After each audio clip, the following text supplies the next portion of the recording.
بسم اللہ الرحمن الرحیم۔ السلام علیکم۔ پاکستان میں یوٹیوب کو بین کیا جا رہا ہے، کیا یہ بات سچ ہے اور یہ کیوں کیا جا رہا ہے؟ آج میں آپ کو اپنی ویڈیو میں اس تمام تفصیل کے بارے میں بتاؤں گا اور یہ بتاؤں گا کہ آخر یوٹیوب کو پاکستان میں بند کرنے کا عندیہ کیوں دیا جا رہا ہے۔ ویڈیو پہ جانے سے پہلے آپ سب سے گزارش ہے کہ میرے اس چینل کو لازمی سبسکرائب کریں اور ساتھ ہی بیل کے آئیکن پر کلک کریں۔ تو چلتے ہیں آج کی اس ویڈیو کی طرف۔ پاکستان کی سپریم کورٹ نے سوشل میڈیا یوٹیوب پر قابل اعتراض مواد کا نوٹس لیتے ہوئے کہا ہے کہ ہم تحمل کا مظاہرہ کر رہے ہیں، آخر اس کا اختتام تو ہونا ہی ہے۔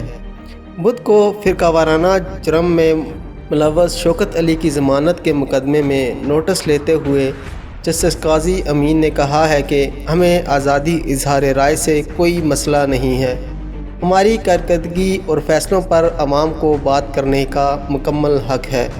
انہوں نے اپنے ریمارکس میں کہا کہ نجی زندگی کا حق بھی ہمیں آئین دیتا ہے۔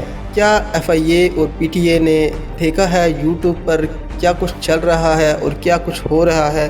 جسٹس قاضی امین نے مزید اور بھی کہا کہ گزشتہ روز ہم نے فیصلہ دیا اور وہ یوٹیوب پر شروع ہو گیا۔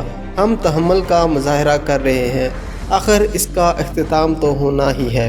انہوں نے یہ بھی کہا کہ یوٹیوب اور سوشل میڈیا پر ہمارے خاندانوں کو بخشا نہیں جاتا، کوئی یوٹیوب پر چاچا تو کوئی ماما بن کر بیٹھ جاتا ہے اور ججز کو شرمندہ کیا جاتا ہے۔ جسٹس مشیر عالم نے ریمارکس دیے کہ کئی ممالک میں یوٹیوب بند ہے، کئی ممالک میں سوشل میڈیا کو مقامی قوانین کے تحت کنٹرول کیا جاتا ہے۔ اس موقع پر پی ٹی اے حکام نے اپنا موقف اپنایا کہ ہم انفرادی مواد کو ہٹا نہیں سکتے، صرف رپورٹ کر سکتے ہیں۔ جسٹس مشیر عالم نے ریمارکس دیے کہ کئی ممالک میں یوٹیوب بند ہے، امریکہ اور یورپی یونین کے خلاف مواد یوٹیوب پر ڈال کر دکھائیں تو پھر آپ کو پتہ چلے گا کہ کیا ہوتا ہے۔ جسٹس قاضی امین نے استفسار کیا کہ آرمی، عدلیہ اور حکومت کے خلاف لوگوں کے ایک پلان کے تحت اکسایا جاتا ہے، بتایا جائے ایسے جرم کے مرتکب کتنے لوگوں کے خلاف کارروائی ہوئی۔ عدالت نے پاکستان میں یوٹیوب بند کرنے کا عندیہ دیتے ہوئے وزارت خارجہ اور اٹارنی جنرل کو نوٹسز جاری کر دیے گئے۔ دوستو، اس طرح ہمارے پاکستان میں اپنے ہی اداروں کے خلاف کسی بھی قسم کی غلط فہمیاں پیدا کرنا یا پھر ان کے خلاف کسی بھی قسم کی بکواس کرنا، یہ قانوناً جرم بھی ہے اور اس پر سائبر کرائم کے تحت جو لا ہے اس میں سزا بھی دی جا سکتی ہے۔ اور ساتھ ساتھ میں یہ بھی بتاتا چلوں کہ ہمارے ملک پاکستان میں پہلے تو کریٹرز موجود نہیں تھے جو کہ یوٹیوب پر کوئی ورک کر کے پیسہ کما رہے تھے، جو کہ اتنے زیادہ تعداد میں نہیں تھے۔ اب گزشتہ 5-6 سالوں کے اندر پاکستان میں کریٹرز کی تعداد بہت زیادہ ہو چکی ہے اور بہت سے لوگوں کی آمدن کا ذریعہ یوٹیوب ہی بن گئی ہے، جو کہ پاکستان کی اکانومی کے لیے بہت ہی اچھی چیز ہے۔ اس سے پاکستان کی اکانومی بہت زیادہ مضبوط ہو رہی ہے فائنینشلی، اور پاکستان کا ایک اچھا امیج ویڈیو کریٹرز کے تھرو دوسرے ممالک کو دکھایا جا رہا ہے، کہ جو کہ بہت اچھی بات ہے۔ اب یوٹیوب کو بند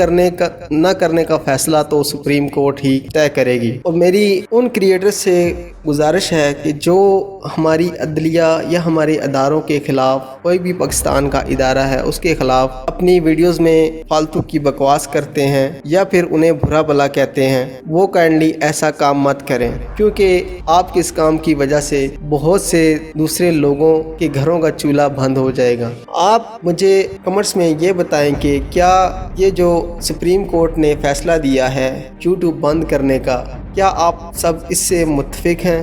اگر ہاں تو مجھے کمنٹس میں بتائیں، اگر نہیں تب بھی مجھے کمنٹس میں بتائیں، مجھے آپ کی آراء کا انتظار رہے گا۔ ویڈیو کو زیادہ سے زیادہ شیئر کریں، لائک کریں اور مجھے اگلی ویڈیو تک اجازت دیں۔ اللہ حافظ۔